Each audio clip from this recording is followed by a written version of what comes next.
Hi friends, mastmaga.comಗೆ ಸ್ವಾಗತ. ನಾನು ಅಮರ್ ಪ್ರಸಾದ್. ನೀವು ಟೂ ವೀಲರ್ ಓಡಿಸೋರಾಗಿದ್ದರೆ, ಬೈಕ್ ಓಡಿಸೋರಾಗಿದ್ದರೆ, ಅದರಲ್ಲೂ ಕೂಡ ಆಗ್ತಾನೆ ಬೈಕ್ ಅಥವಾ ಸ್ಕೂಟರ್ ಓಡಿಸೋದನ್ನು ಕಲಿತಾ ಇದ್ದರೆ ಅಥವಾ ಕಲ್ತ್ಕೊಂಡು ಇವಾಗಷ್ಟೇ ನೀವು ಓಡಿಸೋಕೆ ಶುರು ಮಾಡಿದರೆ ನಿಮ್ಮ ತಲೆಯಲ್ಲಿ ಒಂದು ವಿಚಾರ ಕೊರಿತಾ ಇರುತ್ತೆ. ಕೆಲವರಿಗೆ ಎಕ್ಸ್ಪೀರಿಯನ್ಸ್ ಇರೋರಿಗೂ ಈ ವಿಚಾರ ಕೊರಿತಾ ಇರ್ಬೋದು. ಟೂ ವೀಲರ್ನಲ್ಲಿ ಫ್ರಂಟ್ ಬ್ರೇಕ್ ಯೂಸ್ ಮಾಡೋದು ಅಪಾಯಕಾರಿನ ಅಥವಾ ರಿಯರ್ ಬ್ರೇಕ್, ಹಿಂದಿನ ಬ್ರೇಕ್ ಯೂಸ್ ಮಾಡೋದು ಸೇಫ್ ಆದರೂ ಎಫೆಕ್ಟಿವಾ? ನಿಜವಾಗ್ಲೂ ಬ್ರೇಕ್ ಬಳಸೋದು ಹೇಗೆ? ಕಂಬೈನ್ಡ್ ಬ್ರೇಕಿಂಗ್ ಅಂದರೆ ಏನು? ABS ಹಾಗೂ ನಾರ್ಮಲ್ ಬ್ರೇಕಿಂಗ್ನಲ್ಲಿ ಏನು ವ್ಯತ್ಯಾಸ ಇದೆ? ಎಲ್ಲವನ್ನು ಎಕ್ಸ್ಪ್ಲೇನ್ ಮಾಡ್ತಾ ಹೋಗ್ತೀವಿ. ಕಡೆ ತನಕ ಮಿಸ್ ಮಾಡಿದೆ ನೋಡಿ, ಇದು ಲೈಫ್ ಸೇವರ್ ಆಗಬಹುದು ಟೂ ವೀಲರ್ನಲ್ಲಿ ಹೋಗೋರಿಗೆ. ಸ್ನೇಹಿತರೆ, ಹೊಸದಾಗಿ ಟೂ ವೀಲರ್ ಕಲಿಯೋರ ಕಿವಿಗೆ ಫ್ರಂಟ್ ಬ್ರೇಕ್ ಯೂಸ್ ಮಾಡಬೇಡಿ ಅನ್ನೋ ಸಜೆಷನ್ ಕೆಲವರು ಕೊಡ್ತಾರೆ. ಇನ್ನು ಕೆಲವರು ಇಲ್ಲ, ನಾನು ಫ್ರಂಟ್ ಬ್ರೇಕೇ ಯೂಸ್ ಮಾಡೋದು, ಬ್ಯಾಕ್ ಬ್ರೇಕ್ ಮುಟ್ಟದೇ ಅಪರೂಪ ಅಂತ ಹೇಳೋರು ಕೂಡ ಸಿಗ್ತಾರೆ. ಕೆಲವ್ರ ಪ್ರಕಾರ ಫ್ರಂಟ್ ಬ್ರೇಕ್ ಡೇಂಜರ್, ಗಾಡಿ ಸ್ಕಿಡ್ ಆಗಿಬಿಡುತ್ತೆ, ವೀಲ್ ಲಾಕ್ ಆಗುತ್ತೆ, ಬೀಳೋ ಚಾನ್ಸ್ ಇರುತ್ತೆ ಅನ್ನೋದು ಕೆಲವರ ಒಪಿನಿಯನ್. ಹಾಗಾಗಿ ಎಲ್ಲರೂ ಆರಂಭದಲ್ಲಿ ರಿಯರ್ ಬ್ರೇಕ್ ಮಾತ್ರ ಯೂಸ್ ಮಾಡ್ತಾರೆ ಕೆಲವರು. ಆದರೆ ರಿಯರ್ ಬ್ರೇಕ್ ಎಫೆಕ್ಟಿವಾ ಅನ್ನೋ ಪ್ರಶ್ನೆ ಕೂಡ ಬರುತ್ತೆ. ಯಾಕಂದರೆ ಕಲಿತಾ ನಮ್ಮ ರೈಡಿಂಗ್ ಸ್ಪೀಡ್ ಜಾಸ್ತಿ ಆದಂತೆ ಬ್ರೇಕ್ಗಳ ಎಫೆಕ್ಟ್ ಕಮ್ಮಿ ಆಗ್ತಾ ಹೋಗುತ್ತೆ. ಅದರಲ್ಲೂ ಹಿಂದಿನ ಚಕ್ರದ ಬ್ರೇಕ್ ಮಾತ್ರ ಬಳಸಿದ್ರೆ ವಾಹನ ನಿಲ್ಲೋಕೆ ಬಹಳ ಟೈಮ್ ಬೇಕು. ಸೊ ರಿಯರ್ ಬ್ರೇಕ್ಗಳಿಂದಲೂ ಆಕ್ಸಿಡೆಂಟ್ ಆಗೋ ಸಾಧ್ಯತೆ ಬೇಕಾದಷ್ಟಿದೆ. ಇದೇ ಕಾರಣಕ್ಕೆ ಬ್ರೇಕಿಂಗ್ ಬಗ್ಗೆ ಇರೋ ಹಲವು ಮಿತ್ಗಳು, ಫ್ಯಾಕ್ಟ್ಸ್ಗಳು ಹಾಗೂ ಅದರ ಸೈನ್ಸನ್ನು ನಿಮಗೆ ಈ ವರದಿಯಲ್ಲಿ ಕಂಪ್ಲೀಟಾಗಿ ಎಕ್ಸ್ಪ್ಲೇನ್ ಮಾಡಿಬಿಡ್ತೀವಿ. ಇವತ್ತು ಜನರು ಮಾಡೋ ಒಂದಷ್ಟು ಕಾಮನ್ ಮಿಸ್ಟೇಕ್ಸ್ ಬಗ್ಗೆ ಕೂಡ ಎಕ್ಸ್ಪ್ಲೇನ್ ಮಾಡೋಕೆ ಈ ವರದಿಯಲ್ಲಿ ನಾವು ಪ್ರಯತ್ನ ಪಡ್ತೀವಿ. ಫ್ರಂಟ್ ಬ್ರೇಕ್ ಡೇಂಜರಾ? ಸ್ನೇಹಿತರೆ, ಮೊದಲನೇದಾಗಿ ನೀವು ಬೈಕ್, ಸ್ಕೂಟರ್, ಮೊಪೆಡ್ ರೈಡಿಂಗ್ ಕಲಿತಾ ಇದ್ದೀರಾ ಅಂದರೆ ಅದಕ್ಕೂ ಮುಂಚೆ ಸೈಕಲ್ ಅಥವಾ ಬೈಸಿಕಲ್ ಓಡಿಸಿರ್ತೀರಾ ಅಂತ ಅರ್ಥ. ಅಟ್ಲೀಸ್ಟ್ 99% ಜನ ಸೈಕಲ್ ಓಡಿಸೇ ಇರ್ತೀರಾ. ಸೈಕಲ್ ಓಡಿಸುವಾಗ ಫ್ರಂಟ್ ಬ್ರೇಕನ್ನು ಯೂಸ್ ಮಾಡಿರ್ತೀರಾ. ಸೊ ಒಂದು ಅಂದಾಜಿರುತ್ತೆ ಫ್ರಂಟ್ ಬ್ರೇಕ್ ಯಾವಾಗ ಹಿಡಿಬೇಕು, ಯಾವಾಗ ಹಿಡಿಬಾರ್ದು ಅಂತ.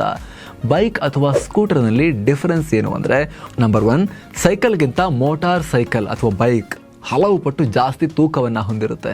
ಸೈಕಲ್ ನೀವು ಕೈಯಲ್ಲಿ ಹಿಂಗೆ ಎತ್ಬೋದು, ಆದರೆ ನಿಮಗೆ ಬೈಕನ್ನು ಕೈಯಲ್ಲಿ ಹಂಗೆ ಎತ್ತಕ್ಕೆ ಆಗಲ್ಲ, ಹಲ್ಕಾಗಿರ್ಬೇಕು ನೀವಿಲ್ಲ ಅಂದರೆ.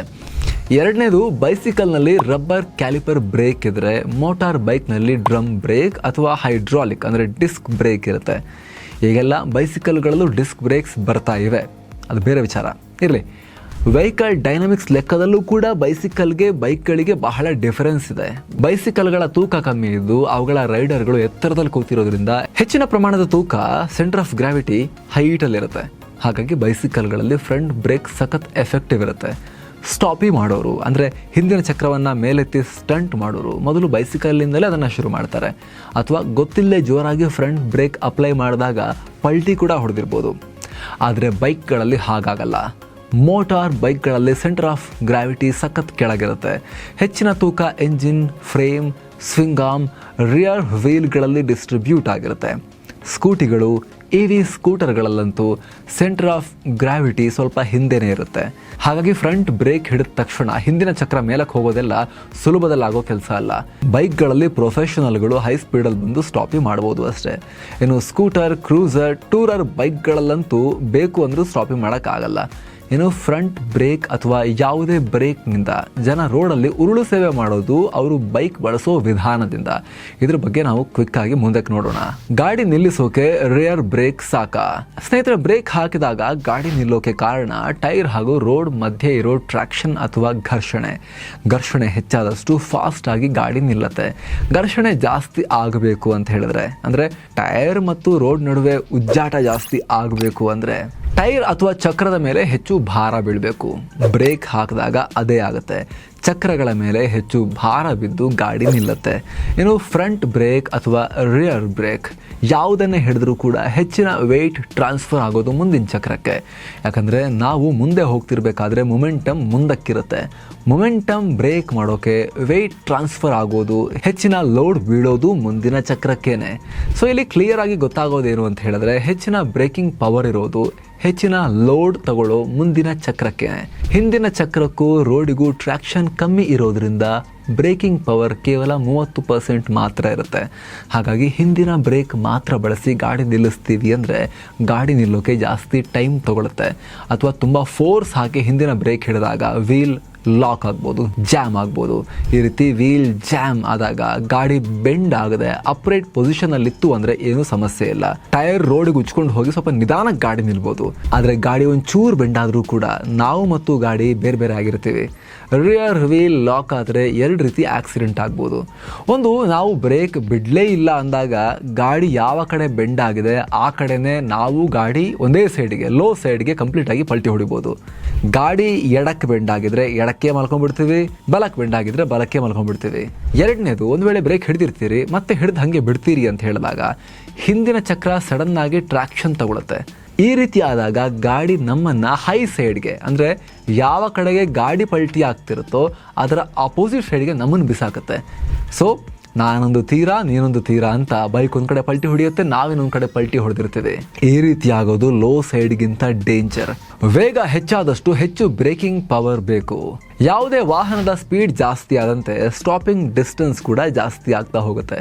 ಅಂದರೆ ನೀವು ಗಂಟೆಗೆ 40 ಕಿಲೋಮೀಟರ್ ಸ್ಪೀಡ್ನಲ್ಲಿ ಹೋಗುವಾಗ ಸಡನ್ ಆಗಿ ಗಾಡಿ ನಿಲ್ಲಿಸಬೇಕಂದ್ರೆ ನಿಮಗೆ 15-20 ಮೀಟರ್ ಡಿಸ್ಟೆನ್ಸ್ ಆದರೂ ಬೇಕು. ನೀವು ಎಷ್ಟೇ ಬ್ರೇಕ್ ಹಿಡಿದ್ರು 15-20 ಮೀಟರ್ ಹೋದ್ಮೇಲೆ ಮೊಮೆಂಟಮ್ ಝೀರೋ ಆಗೋದು. ಅದೇ ರೀತಿ 60ರ ಸ್ಪೀಡ್ನಲ್ಲಿ ಹೋದರೆ 30-40 ಮೀಟರ್ ಬೇಕು. 80ರಲ್ಲಿ ಹೋಗುವಾಗ 50-60 ಮೀಟರ್ ಡಿಸ್ಟೆನ್ಸ್ ಬೇಕು. ಇದೆಲ್ಲ ನೀವು ಎಫೆಕ್ಟಿವ್ ಆಗಿ 2 ಬ್ರೇಕ್ಗಳ ಬಳಕೆ ಮಾಡಿದಾಗ. ಸೊ ಹೈವೇಗಳಲ್ಲಿ ಹೆಚ್ಚಿನ ವೇಗದಲ್ಲಿ ಹೋಗ್ತಿರ್ಬೇಕಾದ್ರೆ ಸಡನ್ ಆಗಿ ಮುಂದಿರೋರು ಲೇನ್ ಚೇಂಜ್ ಮಾಡಿ ನಿಮ್ಮ ಲೇನ್ಗೆ ನುಗ್ಗಿಬಿಟ್ರೆ, ಅಥವಾ ಯಾರು ಅಡ್ಡ ಬಂದರೆ, ಸಿಟಿಯಲ್ಲಿ ಫಾಸ್ಟ್ ಆಗಿ ಹೋಗುವಾಗ ರೆಡ್ ಸಿಗ್ನಲ್ ಸಡನ್ ಆಗಿ ಬಿದ್ದರೆ, ನಮ್ಮ ಮುಂದಿರೋ ವೆಹಿಕಲ್ ಸಡನ್ ಆಗಿ ನಿಲ್ಲೋದು ಅಥವಾ ಟರ್ನ್ ತಗೊಳ್ಳೋದು ಮಾಡಿದ್ರೆ, ಈ ಥರ 100 ಸನ್ನಿವೇಶಗಳನ್ನು ನಾವಿಲ್ಲಿ ಲೆಕ್ಕ ಹಾಕ್ಬೋದು. ಅಂತ ಅನ್ಪ್ರಿಡಿಕ್ಟಬಲ್ ಸಂದರ್ಭಗಳಲ್ಲಿ ಕಡಿಮೆ ಡಿಸ್ಟೆನ್ಸ್ನಲ್ಲಿ ಗಾಡಿ ನಿಲ್ಲಿಸೋಕೆ ಅಥವಾ ಸ್ಲೋ ಮಾಡೋಕೆ ಫ್ರಂಟ್ ಬ್ರೇಕ್ ಬೇಕೇ ಬೇಕಾಗುತ್ತೆ. 2 ಬ್ರೇಕ್ಗಳನ್ನು ಬಳಸೋ ಕಂಬೈನ್ಡ್ ಬ್ರೇಕಿಂಗ್ ಟೆಕ್ನಿಕ್ ರೂಢಿ ಮಾಡ್ಕೊಳ್ತಾ ಹೋಗಬೇಕು. ಇಲ್ಲಿ ಗೊತ್ತಿರಬೇಕು ಅನ್ನೋದ್ರ ಬದಲು ರೂಢಿ ಆಗಿರಬೇಕು ಅಂತ ಯಾಕೆ ಹೇಳ್ತಾ ಇದ್ದೀವಿ ಅಂತ ಹೇಳಿದ್ರೆ, ಇದು ರಾಕೆಟ್ ಸೈನ್ಸ್ ಅಲ್ಲ, ಎಲ್ರಿಗೂ ಅಭ್ಯಾಸದಿಂದ ಬರುವ ವಿಚಾರ. ಇದು ನಿಮಗೆ ಗೊತ್ತಿಲ್ಲದೆ ನಿಮ್ಮ ಮಸಲ್ ಮೆಮರಿ ರೆಕಾರ್ಡ್ ಮಾಡಿಕೊಂಡು ಎಕ್ಸಿಕ್ಯೂಟ್ ಮಾಡುವಂಥ ಸ್ಕಿಲ್ಸ್ ಇವೆಲ್ಲ. ಫ್ರಂಟ್ ಬ್ರೇಕ್ ಯೂಸ್ ಮಾಡಲಿಲ್ಲ ಅಂದರೆ ಮೋಟಾರ್ ಬೈಕನ್ನು ವೇಗವಾಗಿ ಓಡಿಸೋಕು ಆಗಲ್ಲ, ನಿಲ್ಸೋಕು ಆಗಲ್ಲ. ಎಫೆಕ್ಟಿವ್ ಬ್ರೇಕಿಂಗ್ ಕಂಬೈನ್ಡ್ ಬ್ರೇಕಿಂಗ್ ನಿಂದಲೇ ಆಗೋದು. ಅಂದ್ರೆ 2 ಬ್ರೇಕ್ಗಳನ್ನ ಏಕಕಾಲದಲ್ಲಿ ಹದವಾಗಿ ಬಳಸಿ ಗಾಡಿಯನ್ನ ಜಬರ್ದಸ್ತಾಗಿ ನಿಲ್ಲಿಸೋಕೆ ನಾವು ಕಲ್ತ್ಕೊಳ್ಳೇಬೇಕು. Progressive braking technique. ಪುಣ್ಯಕ್ಕೀಗ ಬ್ರೇಕ್ಗಳಲ್ಲಿ ABS ಅಥವಾ anti lock braking system technology ಬಂದಿದೆ. ABS ಹೆಸರೇ ಹೇಳೋ ತರ ಈ ಸಿಸ್ಟಮ್ ವೀಲ್ಗಳನ್ನ ಲಾಕ್ ಆಗದಂತೆ ತಡೆಯುತ್ತೆ. ನೀವು ಎಷ್ಟೇ ಶಕ್ತಿ ಬಿಟ್ಟು ಬ್ರೇಕ್ ಹಿಡಿದ್ರು ಕೂಡ ವೀಲ್ಗಳು ಸಡನ್ ಆಗಿ ಜಾಮ್ ಆಗಿ ಸ್ಕಿಡ್ ಆಗಿ ಹುಡ್ಕೊಂಡು ಹೋಗಿ ಪಲ್ಟಿ ಹೊಡೆಯಲ್ಲ ಗಾಡಿ. 2 ವೀಲ್ಗಳ ವೇಗ ಸಿಂಕ್ ಆಗಿರುವಂತೆ ABS ಸೆನ್ಸಾರ್ ನೋಡ್ಕೊಳ್ಳುತ್ತೆ. ಆದರೆ ABS ಇದೆ ಅಂತ ಕೇವಲ ರಿಯರ್ ಬ್ರೇಕ್ ಹಿಡಿದು ಗಾಡಿ ನಿಲ್ಸೋಕ್ಕಾಗಲ್ಲ. ಕಂಬೈನ್ಡ್ ಬ್ರೇಕಿಂಗ್ ಕಲಿಲೇಬೇಕು. ABS ಬ್ರೇಕ್ ಹಿಡಿಯೋಕೆ ಕಾನ್ಫಿಡೆನ್ಸ್ ಕೊಡುತ್ತೆ ನಿಜ. ಈಗ ಸದ್ಯಕ್ಕೆ ABS ಇಲ್ಲ ಅಂತ ಅನ್ಕೊಳ್ಳಿ, ಅವಾಗ ಏನು ಮಾಡೋದು?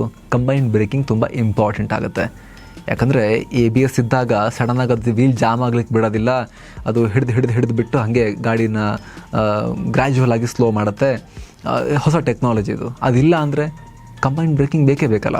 ಮೊದಲನೇದಾಗಿ, ಒಂದು ವೇಳೆ ರೋಡ್ನಲ್ಲಿ ಪ್ಯಾನಿಕ್ ಆಗಿ ರೋಡ್ ಉಜ್ಜೋ ರೀತಿ ಹಿಂದಿನ ಬ್ರೇಕ್ ಹಿಡಿದ್ರೂ ಕೂಡ ವಾಪಸ್ ಬಿಡುವಾಗ ಒಂದೇ ಸಲಕ್ಕೆ ಬಿಡದೆ ನಿಧಾನಕ್ಕೆ ಬಿಡಬೇಕು ಅನ್ನೋದು ನಮ್ಮ ತಲೆಯಲ್ಲಿರಬೇಕು. ಅಂಥ ಸಿಚುವೇಷನಲ್ಲಿ ನಮಗೆ ಗೊತ್ತಿಲ್ಲದೆ ಸಡನ್ ಆಗಿ ರಿಯರ್ ಬ್ರೇಕ್ ಹಿಡಿದಿರ್ತೀವಿ ಕೂಡ, ಆದರೆ ಫ್ರಂಟ್ ಬ್ರೇಕನ್ನು ಒಂದೇ ಸಲ ಪೂರ್ತಿಯಾಗಿ ಹಿಡಿಬಾರ್ದು. ಇದು ಹೊಸಬರಿಗೆ ಹೇಳ್ತಿರೋ ಮಾತು. ಪ್ರಾಕ್ಟೀಸ್ ಇರೋರು ರಿಯರ್ ಬ್ರೇಕ್ ಇಲ್ಲದೆ ಹೋದರೂ ಕೂಡ ಮ್ಯಾನೇಜ್ ಮಾಡ್ಕೊಂಡು ಹೋಗ್ತಾರೆ. ಸೊ ಹೊಸಬರು ಫ್ರಂಟ್ ಬ್ರೇಕನ್ನು ನಿಧಾನಕ್ಕೆ ಹಿಡಬೇಕು. ಬ್ರೇಕಿಂಗ್ ಪ್ರಾಕ್ಟೀಸ್ ಮಾಡುವಾಗ 1ರಿಂದ 10ರವರೆಗೆ ಫಾಸ್ಟ್ ಎಣಿಸ್ಕೊಂಡು ಬ್ರೇಕ್ ಹಿಡಿರಿ. 1 ಅಂದಾಗ ಸ್ವಲ್ಪ ಬ್ರೇಕ್ ಟಚ್ ಮಾಡಿದ್ರೆ, 10 ಅಂದಾಗ ಪೂರ್ತಿ ಬ್ರೇಕ್ ಹಿಡಿದಿರಬೇಕು. ಇದನ್ನು ಪ್ರೋಗ್ರೆಸಿವ್ ಬ್ರೇಕಿಂಗ್ ಟೆಕ್ನಿಕ್ ಅಂತ ಹೇಳಲಾಗುತ್ತೆ. ಇದು ಕೂಡ ಸ್ಲೋ ಬ್ರೇಕಿಂಗ್ಗೆ. ಯಾವುದಾದ್ರೂ ಖಾಲಿ ಜಾಗದಲ್ಲಿ ಪ್ರಾಕ್ಟೀಸ್ ಮಾಡುವಾಗ ಈ ರೀತಿ ಫ್ರಂಟ್ ಬ್ರೇಕಿಂಗ್ ಕಲಿಬೋದು. ಮೊದಲು 1 to 10 ಕೌಂಟ್ ಮಾಡಿದ್ರೆ, ಅದು ಅಭ್ಯಾಸ ಆದಮೇಲೆ 1 to 9, ಆಮೇಲೆ 1 to 8, ಹೀಗೆ ನೀವು ಫಾಸ್ಟಾಗಿ ಬ್ರೇಕ್ ಅಪ್ಲೈ ಮಾಡೋದನ್ನು ಕಲಿತಾ ಹೋಗ್ಬೋದು. ಕಡೆಗೆ 1 to 5, 1 to 4, 1 to 3 ಈ ರೀತಿ ಶಾರ್ಪ್ ಬ್ರೇಕಿಂಗ್ ಮಾಡೋದನ್ನು ಕೂಡ ನೀವು ಪ್ರಾಕ್ಟೀಸ್ ಮಾಡ್ಕೊಳ್ತಾ ಬರ್ಬೋದು. ಪ್ರಾಕ್ಟೀಸ್ ತುಂಬ ಇಂಪಾರ್ಟೆಂಟ್. ಸಡನ್ನಾಗಿ ಸಿಚುವೇಶನ್ ನಿಮ್ಮ ಮುಂದೆ ಕ್ರಿಯೇಟ್ ಆದಾಗ ನೀವು ಇದನ್ನೆಲ್ಲ ಎಕ್ಸ್ಪೆರಿಮೆಂಟ್ ಮಾಡಕ್ಕೆ ಹೋದರೆ ಅಪಘಾತಗಳಾಗೋ ಚಾನ್ಸಸ್ ಜಾಸ್ತಿ ಇರುತ್ತೆ. ಕಾರ್ನರ್ಗಳಲ್ಲಿ ಬ್ರೇಕ್ ಹಿಡಿಬಾರ್ದ ಸ್ನೇಹಿತರೆ? ಕಾರ್ನರ್ಗಳಲ್ಲಿ, ಕರ್ವಿ ಟರ್ನ್ಸ್ ಇರೋ ರೋಡ್ಗಳಲ್ಲಿ ಆ ಕರ್ವಿಗೆ ಹೋದ್ಮೇಲೆ ಬ್ರೇಕ್ ಹಿಡಿಬಾರ್ದು. ಕಾರ್ನರ್ ಬರೋಕ್ಕೂ ಮುಂಚೆ ಗಾಡಿ ಸ್ಲೋ ಮಾಡ್ಕೋಬೇಕು, ಇಂಜಿನ್ ಬ್ರೇಕಿಂಗ್ ಬಳಸಬೇಕು ಅಂತೆಲ್ಲ ಸಜೆಷನ್ ಕೊಟ್ಟಿರೋದು ನೀವು ಕೂಡ ಕೇಳಿರ್ಬೋದು. ಆದರೆ ಸ್ಕೂಟರ್ಗಳಲ್ಲಿ ಇಂಜಿನ್ ಬ್ರೇಕಿಂಗ್ ಇರಲ್ವಲ್ಲ. ಅದು ಅಲ್ಲದೆ ಕಾರ್ನರ್ನಲ್ಲಿ ಮಾತ್ರ ಇದು ಅಪ್ಲೈ ಆಗಲ್ಲ, ಟರ್ನಿಂಗ್ ತಗೊಳ್ಳುವಾಗಲೂ ಅಪ್ಲೈ ಆಗುತ್ತೆ. ಸ್ನೇಹಿತರೆ, ನಿಮ್ಮ ವೆಹಿಕಲ್ನಲ್ಲಿ ABS ಇದ್ದರೆ ಕಾರ್ನರ್ಗಳಲ್ಲೂ ಬ್ರೇಕ್ ಅಪ್ಲೈ ಮಾಡ್ಬೋದು. ಅದರಲ್ಲೂ ಡ್ಯುಯಲ್ ಚಾನಲ್ ABS ಇದ್ದರೆ ಇನ್ನೂ ಸೇಫ್. ಯಾಕಂದರೆ ಸಿಂಗಲ್ ಚಾನಲ್ ABS ಮುಂದಿನ ವೀಲ್ನಷ್ಟೇ ಲಾಕ್ ಆಗದೆ ಇರುವಂತೆ ನೋಡ್ಕೊಳ್ಳುತ್ತೆ. ಆದರೆ ಡ್ಯುಯಲ್ ಚಾನಲ್ ABS ಎರಡೂ ಚಕ್ರಗಳು ಬ್ರೇಕ್ ಹಿಡಿದಾಗ ಜಾಮ್ ಆಗದಂತೆ, ನಿಧಾನಕ್ಕೆ ತಿರುಗಿ ಹಿಡಿಯುವಂತೆ ಆ ರೀತಿ ನೋಡ್ಕೊಳ್ತವೆ. ಇನ್ನು ಕಾರ್ನರ್ನಲ್ಲೂ ವೆಯ್ಟ್ ಟ್ರಾನ್ಸ್ಫರ್ ಫ್ರಂಟ್ ವೀಲ್ಗೆ ಆಗೋದ್ರಿಂದ ಇಲ್ಲೂ ಸೇಮ್ ರೂಲ್ಸ್ ಅಪ್ಲೈ ಆಗುತ್ತೆ. ಇಲ್ಲೂ ಕೂಡ ಫ್ರಂಟ್ ಬ್ರೇಕಿಂಗೇ ಎಫೆಕ್ಟಿವ್. ಇಲ್ಲೂ ಕೂಡ ಹಿಂದಿನ ಬ್ರೇಕನ್ನು ನಿಧಾನಕ್ಕೆ ಬಿಡಬೇಕು, ಫ್ರಂಟ್ ಬ್ರೇಕನ್ನು ಪ್ರೋಗ್ರೆಸಿವ್ ಆಗಿ ಹಿಡಿಬೇಕು. ಆದರೆ ಕಾರ್ನರ್ಗಳಲ್ಲಿ ಇನ್ನಷ್ಟು ಕೇರ್ಫುಲ್ ಆಗಿರಬೇಕು. ಇಲ್ಲೊಂದು ಇಂಟ್ರೆಸ್ಟಿಂಗ್ ಫಿಸಿಕಲ್ ಫೆನಾಮಿನ ನಡೆಯುತ್ತೆ. ನೀವು ಲೆಫ್ಟ್ ಟರ್ನ್ ತಗೊಳ್ತಿದ್ದೀರಾ ಅಂತ ಅಂದ್ಕೊಳ್ಳಿ, ಗಾಡಿ ಸೆಂಟ್ರಿಪಿಟಲ್ ಫೋರ್ಸ್ನಿಂದ ಸ್ವಲ್ಪ ಎಡಕ್ಕೆ ಬೆಂಡ್ ಆಗಿದೆ. ಹೀಗೆ ಬೆಂಡ್ ಆಗಿದ್ದಾಗ ಬ್ರೇಕ್ ಹಿಡಿದಾಗ ಗಾಡಿ ಸ್ಲೋ ಆಗಿ ಇನ್ನಷ್ಟು ಬೆಂಡ್ ಆಗಬೇಕು. ಯಾಕಂದರೆ ಬೆಂಡ್ ಆಗಿರೋ ಗಾಡಿ ಸ್ಲೋ ಆದಾಗ ಇನ್ನಷ್ಟು ಡೌನ್ವರ್ಡ್ ಫೋರ್ಸ್ ಅಪ್ಲೈ ಆಗುತ್ತೆ. ಆದರೆ ಆ್ಯಕ್ಚುಲ್ ಆಗಿ ಗಾಡಿ ಬೆಂಡ್ ಆಗಲ್ಲ. ಯಾಕಂದರೆ ಫ್ರಂಟ್ ಬ್ರೇಕ್ ಅಪ್ಲೈ ಮಾಡಿದಾಗ ಹ್ಯಾಂಡಲ್ ಇನ್ನಷ್ಟು ಲೆಫ್ಟ್ಗೆ ಬೆಂಡ್ ಆಗಿ ಒಂದು ಸ್ಟೀರಿಂಗ್ ಫೋರ್ಸ್ ಕ್ರಿಯೇಟ್ ಆಗುತ್ತೆ. ಇದು ಅಪ್ವರ್ಡ್ ಫೋರ್ಸ್. ಈ ಫೋರ್ಸ್ ಗಾಡಿನ ಮೇಲಕ್ಕೆತ್ತುತ್ತೆ. ಸೊ ಒಂದು ಕಡೆ ಅಪ್ವರ್ಡ್ ಫೋರ್ಸ್, ಇನ್ನೊಂದು ಕಡೆ ಡೌನ್ವರ್ಡ್ ಫೋರ್ಸ್. ಸೊ ಎರಡು ಕ್ಯಾನ್ಸಲ್ ಆಗುತ್ತೆ. ಹಾಗಾಗಿ ಬೈಕ್ ಸ್ಟ್ರೇಟ್ ಆಗಿ ಹೋಗ್ತಾ ಇದ್ರು, ಕಾರ್ನರ್ನಲ್ಲಿದ್ದರೂ ಕೂಡ ಬ್ರೇಕಿಂಗ್ ಒಂದೇ ರೀತಿ ವರ್ಕ್ ಆಗುತ್ತೆ. ಇದು ಅರ್ಥ ಆಗಲಿಲ್ಲ ಅಂದರೆ ತಲೆ ಕೆಡಿಸ್ಕೋಬೇಡಿ. ಯಾಕಂದರೆ ಬೈಕ್ ತುಂಬ ಬೆಂಡ್ ಮಾಡೋ ರೇಸಿಂಗ್ ಟ್ರ್ಯಾಕ್ಗಳಲ್ಲಿ ಇದು ಫೀಲ್ ಆಗುತ್ತೆ. ನಾರ್ಮಲ್ ಕಮ್ಯೂಟಿಂಗ್ನಲ್ಲಿ ಹೆಚ್ಚಂದರೆ 20-30 ಡಿಗ್ರಿ ಬೆಂಡ್ ಆಗುತ್ತೆ ಅಷ್ಟೇ. ಹಾಗಾಗಿ ರೇಸ್ ಟ್ರ್ಯಾಕಲ್ಲಿ ಗಾಡಿನ ಮಲಗಿಸಿ ಎತ್ಕೊಳ್ಳೋರಿಗೆ ಬಿಟ್ಟರೆ ಉಳಿದವ್ರು ಯಾರಿಗೂ ಕೂಡ ಅಷ್ಟೊಂದು ತಲೆ ಕೆಡಿಸ್ಕೋಬೇಕಾಗಿಲ್ಲ. ಹಾಗಾಗಿ ಸ್ಟ್ರೇಟ್ ರೋಡ್ನಲ್ಲಿ ಹೇಗೆ ವರ್ಕ್ ಆಗುತ್ತೋ ಹಾಗೆ ಸಣ್ಣ ಪುಟ್ಟ ಬೆಂಡಲ್ಲೆಲ್ಲ ಹಾಗೆ ವರ್ಕ್ ಆಗುತ್ತೆ. ಇಲ್ಲಿ ನಾವು ಯಾವ ರೀತಿ ಬ್ರೇಕ್ ಅಪ್ಲೈ ಮಾಡ್ತೀವಿ ಅನ್ನೋದು ಮುಖ್ಯ ಆಗುತ್ತೆ. ABS ಇದ್ದರಂತೂ ಅಷ್ಟು ಸಮಸ್ಯೆ ಆಗಲ್ಲ. ಕಾರ್ನರ್ಗಳಲ್ಲಿ ಮಣ್ಣು, ಮರಳು, ಮಳೆ ನೀರೇನಾದರೂ ಇತ್ತು ಅಂದರೆ ಆವಾಗ ಅಪಾಯಕಾರಿ ಆಗ್ಬೋದು. ಸೊ ಕೇರ್ಫುಲ್ ಆಗಿರೋದು ಇರಲೇಬೇಕು ಕಾರ್ನರ್ಗಳಲ್ಲಿ, ಕರ್ವಿ ರೋಡ್ಸಲ್ಲಿ. ಮಾಡ್ರನ್ ಬೈಕ್ಗಳಲ್ಲಿರೋ cornering ABS technology cornering hard ಬ್ರೇಕ್ಗಳಿಂದಲೂ ಇಮ್ಯುನಿಟಿ ಕೊಡುತ್ತೆ. ಆದರೆ ರೆಗ್ಯುಲರ್ ಕಮ್ಯೂಟರ್ ಬೈಕ್ಗಳಲ್ಲಿ ಈ ರೀತಿ ಕಾರ್ನರಿಂಗ್ ABS ಎಲ್ಲ ಬರಲ್ಲ. ನಾರ್ಮಲ್ ABS ಕೊಡೋದೆ ಇವಾಗ ಎಲ್ಲ ಬೈಕಲ್ಲಿ ಇತ್ತೀಚೆಗೆ ಕೊಡೋಕ್ಕೆ ಶುರು ಮಾಡಿರೋದು. ಸೊ ಸ್ನೇಹಿತರೆ, ಬೇಸಿಕ್ ಆಗಿ ನಾವು ಬ್ರೇಕಿಂಗ್ ವಿಚಾರದಲ್ಲಿ ತಿಳ್ಕೊಳ್ಬೇಕಾಗಿರೋದು ಏನು ಅಂದರೆ, ಯಾವುದೇ 2 ವೀಲರ್ ಮೋಟಾರ್ ಸೈಕಲ್ನಲ್ಲಿ ಹೆಚ್ಚಿನ ಬ್ರೇಕಿಂಗ್ ಪವರ್ ಇರೋದು ಫ್ರಂಟ್ ವೀಲ್ಗೆ. ಎಫೆಕ್ಟಿವ್ ಬ್ರೇಕಿಂಗ್ ಆಗೋದು ಕಂಬೈನ್ಡ್ ಬ್ರೇಕಿಂಗ್ನಿಂದ. ಮುಂದಿರೋ ವಾಹನಗಳಿಗೆ ಹೋಗಿ ಮುತ್ತು ಕೊಡಬಾರ್ದು ಅಂತ ಹೇಳಿದ್ರೆ ಕಂಬೈನ್ಡ್ ಬ್ರೇಕಿಂಗ್ ಟೆಕ್ನಿಕ್ ಗೊತ್ತಿರಬೇಕು. ಹಿಂದಿನ ವೀಲ್ನ ಬ್ರೇಕಿಂಗ್ ಪವರ್ ಕಮ್ಮಿ ಇರುತ್ತೆ. ಅದು ಲಾಕ್ ಆಗುವಷ್ಟು ಬ್ರೇಕನ್ನು ಒಂದೇ ಸಲ ಅಪ್ಲೈ ಮಾಡಬಾರ್ದು. ಒಂದು ವೇಳೆ ಮಾಡಿದ್ರೆ ಒಂದೇ ಸಲ ಬಿಡಬಾರ್ದು. ನಿಧಾನಕ್ಕೆ ರಿಗ್ರೆಸಿವ್ ಆಗಿ ಬಿಡಬೇಕು. ಫ್ರಂಟ್ ಬ್ರೇಕ್ ಬಳಸುವಾಗ ಪ್ರೋಗ್ರೆಸಿವ್ ಆಗಿ ಬಳಸಬೇಕು. ಫ್ರಂಟ್ ಬ್ರೇಕ್ನ ಒಂದೇ ಸಲ ಜಾಮ್ ಆಗೋ ಥರ ಹಿಡಿಯೋದಲ್ಲ, ಸ್ಮೂತಾಗಿ ಹಿಡಿಬೇಕು. ಅದಕ್ಕೆ ಸಖತ್ ಪ್ರಾಕ್ಟೀಸ್ ಬೇಕು. ಎಷ್ಟು ಡಿಸ್ಟೆನ್ಸ್ ಇದೆ ನನಗೆ ಮುಂದೆ, ನಾನು ಎಷ್ಟು ದೂರದ ಒಳಗಡೆ ಗಾಡಿ ನಿಲ್ಲಿಸಬೇಕಾಗತ್ತೆ, ಎಷ್ಟು ಟೈಮ್ ಬೇಕಾಗುತ್ತೆ, ಅದಕ್ಕೆ ನಾನು ಯಾವ ಸ್ಪೀಡಲ್ಲಿ ಬ್ರೇಕ್ನ ಅಪ್ಲೈ ಮಾಡಬೇಕು, ಅದೆಲ್ಲ ಪ್ರಾಕ್ಟೀಸ್ ಮಾಡ್ಕೋಬೇಕು. ನಿರಂತರವಾಗಿ ಸ್ವಲ್ಪನೇ ಬಳಸ್ತಾ ಕಲಿಬೇಕು. ಮೊದಲ ಬಾರಿಗೆ ಫ್ರಂಟ್ ಬ್ರೇಕ್ ಬಳಕೆ ಮಾಡ್ತಿರೋರು ಬಹಳ ಕಡಿಮೆ ಪ್ರಮಾಣದಲ್ಲಿ ಬಳಸೋಕೆ ಶುರು ಮಾಡ್ಕೋಬೇಕು. ಸರಿಯಾದ ಟೈಮಿಗೆ ಬೈಕ್ ನಿಂತರೆ ಎಷ್ಟೋ ಅಪಘಾತಗಳು ತಪ್ಪು ಹೋಗ್ತವೆ. ಕಂಬೈನ್ಡ್ ಬ್ರೇಕ್ ಇಂಪಾರ್ಟೆಂಟ್ ಅಂತಾನೆ ಈಗ ಹಲವು ಕಂಪನಿಗಳು ಕಾಂಬಿ ಬ್ರೇಕ್ ಟೆಕ್ನಾಲಜಿಯನ್ನು ತಗೊಂಬಂದಿವೆ. ಹೋಂಡಾ, ಹೀರೋ, TVS ಮುಂತಾದ ಕಂಪನಿಗಳ ಸಣ್ಣ ಬೈಕ್ಗಳಲ್ಲಿ ಈಗ ಈ ಟೆಕ್ನಾಲಜಿಯನ್ನು ನೋಡ್ಬೋದು ನೀವು. ಯಾವ ಬ್ರೇಕ್ ಹಿಡಿದ್ರೂ ಎರಡೂ ಬ್ರೇಕ್ಗಳು ನಿಗದಿತ ಪ್ರಮಾಣದಲ್ಲಿ ಎರಡೂ ವೀಲ್ಗೆ ಅಪ್ಲೈ ಆಗುತ್ತೆ.